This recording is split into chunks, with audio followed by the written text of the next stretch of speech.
আমি আজকে বানাবো পুঁই মেচুলি, আমরা আবার এটাকে পুঁই মুটুরিও বলি।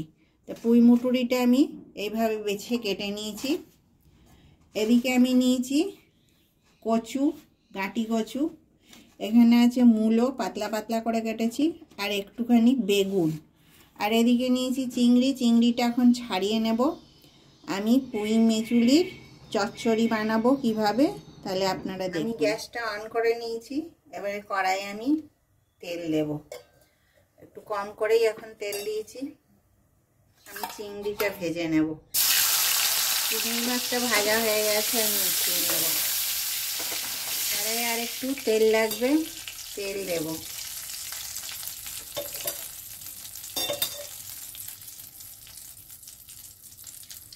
একটা কাঁচা লঙ্কা দিয়ে দিলাম, তারপরে পেঁয়াজ দেব, এবারে রসুন কুচি দেব। এটা খেতে খুবই টেস্টি হয়, এটা নিরামিষও করা যায় এই একইভাবে। আর এটা চিংড়ি মাছ দিয়েও করলে তো সব জিনিসই খুবই বেশি টেস্টি হয়। এটা গরম ভাতে খেতে খুব ভালো লাগে।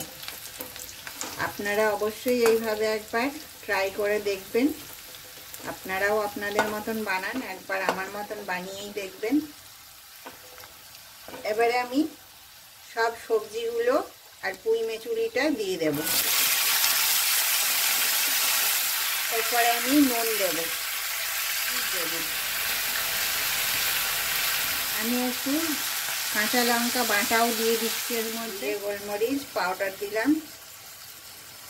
কষিয়ে নেব ভালো করে। এবারে আমার কষানো হয়ে গেছে, এবারে আমি একটু সেদ্ধ হওয়ার জন্য জল দিয়ে দেব, ঢাকা দিয়ে দেব। এবারে একবার খুলে দেখব কতটা সেদ্ধ হয়েছে।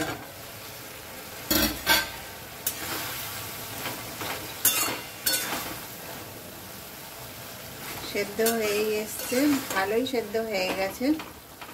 এই চিংড়ি মাছগুলো এবারে দিয়ে দিলাম। চিংড়ি মাছগুলো দিয়ে একটু নেড়ে চেড়ে দিলাম।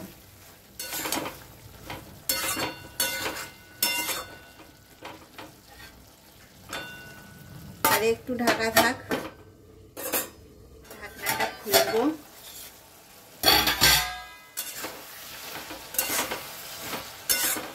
সব কিছু একসঙ্গে ভালো করে মিশিয়ে নেব, আর ঝাল আর নুনটা একটু চেক করে নেব। আপনারাও এইভাবে রান্না করবেন, দেখবেন। আর আমার চ্যানেলটাকে আপনারা লাইক, শেয়ার, সাবস্ক্রাইব করবেন, আমার পাশে থাকবেন। দেখুন কত সুন্দর হয়েছে। নমস্কার।